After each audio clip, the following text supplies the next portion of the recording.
तो गोपाल दास ने पूछा कि बेटा कौन था जिसने तेरा जीवन बर्बाद कर दिया? तब गरीबदास ने कहा कि बाबा जी, गोपाल दास जी, मेरा जीवन बर्बाद नहीं आबाद कर दिया।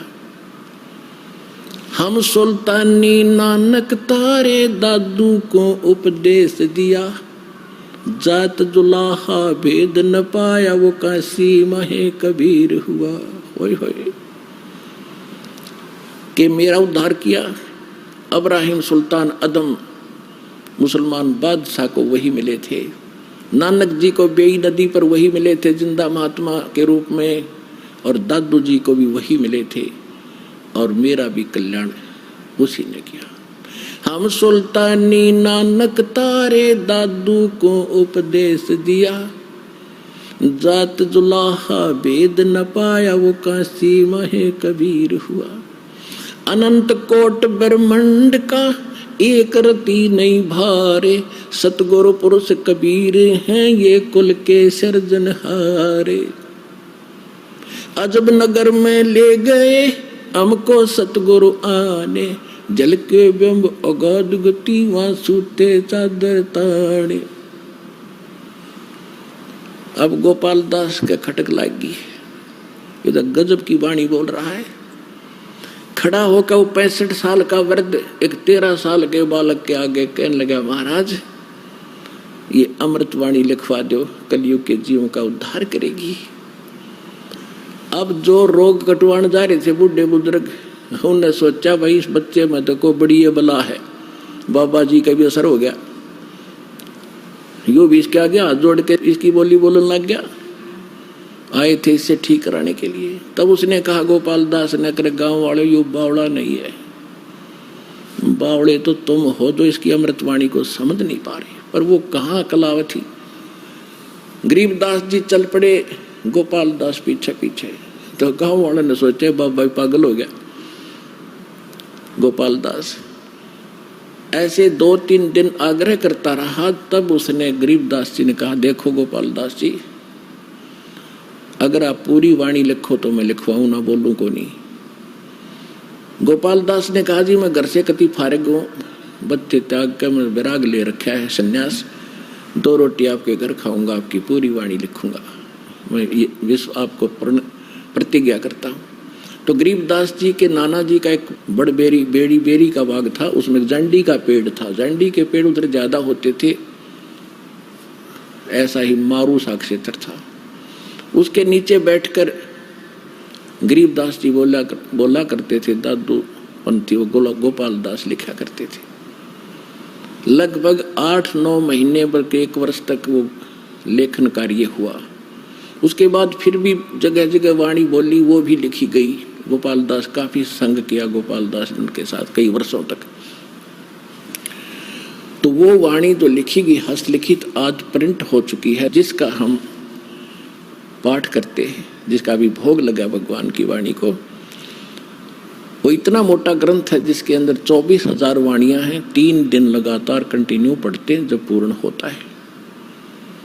एक विचार, एक तो ये विश्वसनीय बातें आपको हो कि आम आदमी कहता है कि आप ऐसी दृढ़ता से कह रहे हो जैसे भगवान से मिलकर आया हो, यानी भगवान से मिलकर आया हुआ आदमी सच्ची कहा करे। तो गरीबदास जी भगवान से मिलकर आए हुए थे और परमात्मा का दिया हुआ ज्ञान उन्होंने बोला और लिखवाया। दूसरी बात ये, कोई डूम बाट के गीत नहीं, किसी ने अपने लालच लोभ में खाने कमाने के लिए मांगने के लिए कोई बात बना ली हो। एक बहुत बड़े लैंड लॉर्ड के घर जन्म था उनका, और उन्होंने इतने प्रयत्न किस लिए किया, हमारा भी थूक सूख जाता है पाठ को पढ़ते पढ़ते। और उस महापुरुष ने किस उद्देश्य से इतना प्रयत्न किया, गर्मी सर्दी देखी नहीं, हमारे लिए लिखवाएंगे। एक तो ये समझना चाहिए कि ये जो वाणी है ये सत्य है, और परमात्मा ने खुद कहा था कि संवत 1774 जब होगा उस समय उस प्यारी आत्मा का जन्म होगा, उसके माध्यम से मेरी अमृतमयी वाणी में पूरा प्रकट होगी। और उस वाणी को फिर ना गरीबदास पंथ वाले समझ सकेंगे। इस दास ने खूब बेरा है गरीबदास पंथ में, बहुत दिन रहा हूँ। सन 1988 से लेकर 1994 तक तो उन्हीं के अंदर घूमा। उसके बाद पता चला उनको कख भी पता नहीं है, ना उनके मंत्र ठीक, ना उनका ज्ञान ठीक। कबीर साहब को, गरीबदास जी को विष्णु अवतार मानते वो लोग। ओम नमो भगवते वासुदेव ये मंत्र देते हैं और सभी जितनी पूजा है सभी करते हैं। केवल मेरे पूज्य गुरुदेव जी के पास ये ज्ञान और ये मंत्र थे पूरे गरीबदास पंथ में। उन्होंने भी मुझ दास के अतिरिक्त अपने अनुयायियों को भी किसी को ये ज्ञान और ये भक्ति और ये मंत्र नहीं दिया था। ये ऐसा नियम है।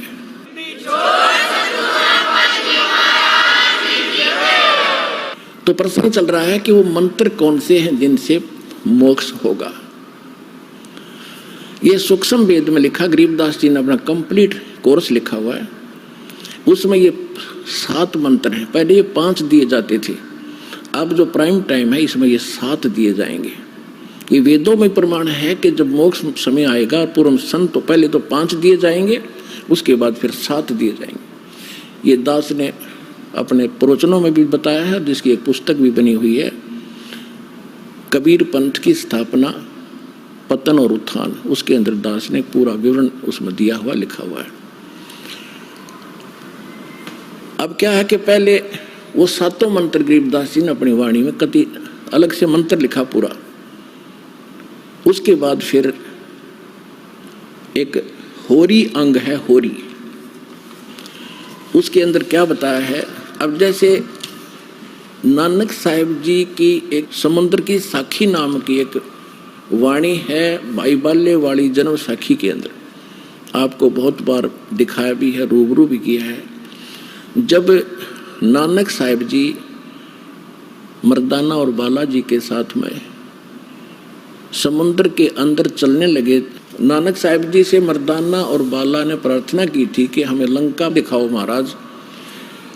तब समुद्र के किनारे जाकर के उन्होंने कहा था कि तुम मेरे पीछे वाहेगुरु वाहेगुरु मंत्र बोलते हुए आ जाओ, और ऐसे चल पड़े जैसे पृथ्वी पर चलते समुद्र के ऊपर चल पड़े। उधर नानक साहिब जी वो सतनाम 2 अक्षर का, जैसे वाणी माता है, सोए गुरु पूरा कहावे 2 अक्षर का भेद बतावे। और नानक साहिब जी ने कहा कि कहते हैं कि जे तू पढ़ा पंडित बिन 2 अक्षर बिन 2 नावा, परवत नानक एक लंघाए जय कर सत समावा। पंडित जी को कहते हैं जे तू पढ़ा पंडित बिन 2 अक्षर बिन 2, एक 2 नाम नहीं है तेरे पास, 2 अक्षर का ये मंत्र नहीं है, तो चैतन्य चारों वेद भी गोट रखे योद ले से। यही कबीर परमात्मा ने तो ये दे ही रखा ज्ञान। गुरु ग्रंथ साहिब में भी लिखा कि कह कबीर अक्षर 2 भाग होगा खसम तलेगा राग, यानी इस अक्षर 2 अक्षर के मंत्र को दान करने वाला अधिकारी संत होना चाहिए, तब उसकी रक्षा होगी। आम व्यक्ति उस नाम को देगा, उससे कोई लाभ नहीं होगा। और नानक साहिब जी क्या जप रहे थे 2 अक्षर का मंत्र।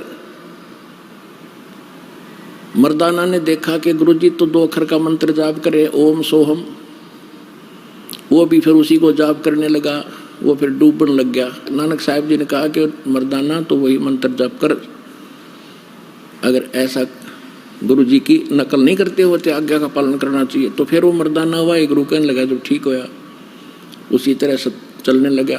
कहने का भाव ये था कि कबीर परमात्मा ने इन सभी महापुरुषों से कहा था कि जब तक वो प्राइम टाइम नहीं आता, कलयुग 5505 नहीं बीत जाता, तब तक इस सार नाम और सतनाम को डिस्क्लोज ना करना। धर्मदास मेरी लाख दुहाई, ये सार नाम की तबार न जाई, सार नाम बाहर जो पढ़ी, ये बिचली पीढ़ी हंस न तरही। सार नाम तब तक छुपाई जब तक 12 पंथ ना मिट जाई। ओए फिर दूसरी बार कहा कि धर्मदास मेरी लाख दुहाई, ये मूल ज्ञान कई बार न जाई। मूल ज्ञान ये है जो दास आपको दे रहा, किसी कबीर पंथी के पास आपको ये ज्ञान नहीं मिलेगा। मूल ज्ञान बाहर जो पढ़ी, बिचली पीढ़ी हंस न तरही। तो बिचली पीढ़ी अब शुरू हुई। कबीर सागर के अंदर कबीर वाणी चैप्टर के 137 पृष्ठ पर यह भी स्पष्ट किया है कि प्रथम चरण कलयुग निर्वाणा और तब मगर मांडू मैदाना। कलयुग का प्रथम चरण वो होगा जब मैं मगर से सह शरीर चला जाऊंगा। उसके बाद अब पिछली पीढ़ी कब होगी? जब 5505 वर्ष कलयुग बीत जाएगा, अब पिछली पीढ़ी तब शुरू होगी। तब तक ये प्रथम चरण था। अब फिर इसके बाद ये हजारों वर्ष ये ज्ञान अब चलेगा और अरबों खरबों प्राणी भगवान के बच्चे पार होंगे जैसे ज्ञान को ठीक से समझ लेंगे।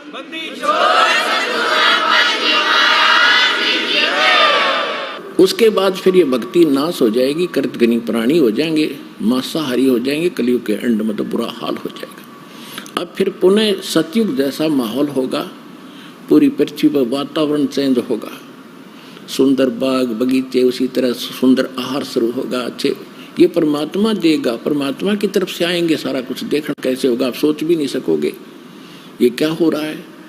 आपस में शांति होगी। तो नानक साहब जी ने ये भी दिखाना था कि मैं ये नाम जाप करता हूं जिससे मेरी मुक्ति हुई, 2 अक्षर का मंत्र ये है।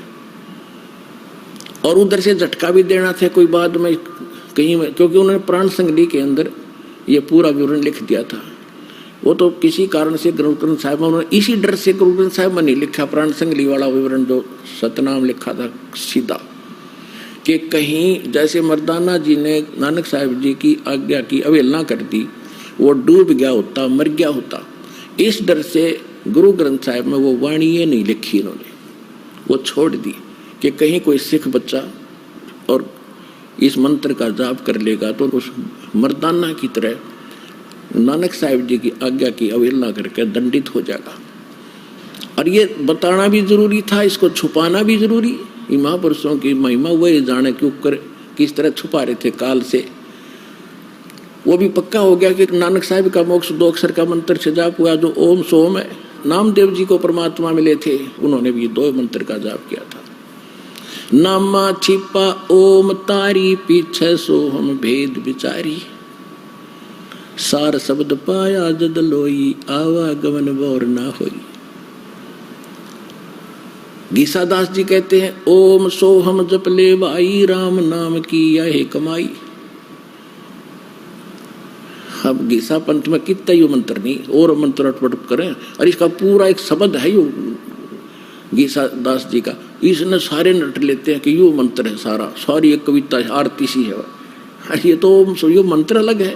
गरीबदास जी कहते हैं राम नाम जप कर थर होई, ओम सोहम मंत्र दोई।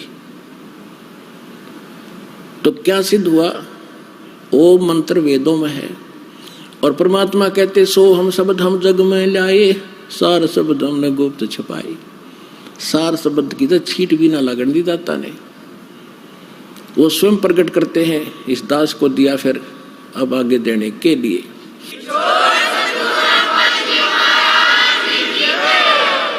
ऋग्वेद मंडल नंबर 9 और सूक्त 95 के मंत्र नंबर 2 में यही स्पष्ट किया है कि परमात्मा स्वयं आता है, अपने मुख कमल से वाणी बोलकर, यानी भक्ति की प्रेरणा प्रेरित करता है, यानी भक्ति के लिए प्रेरणा वही करता है प्राणियों को, और वो मोक्ष मार्ग के गुप्त मंत्रों का आविष्कार करता है। असली मंत्रों का, रियल मंत्रों का आविष्कार करके हमें बताता है। और परमात्मा खुद कहते हैं सोहम शब्द हम जग में लाए, सार शब्द हमने गुप्त छुपाए। ये सोम शब्द किसी ग्रंथ में नहीं मिलेगा, जो वेद और गीता, बाकी के चाहे कबीर साहब से सुनकर किसी ने किताब में समावेश कर भी लिया हो, ये हमें मूल ग्रंथ। और सार शब्द गुप्त है, अभी तक इस दास के अतिरिक्त किसी को देना ही नहीं था, परमात्मा किसी महापुरुष ने किसी को दिया।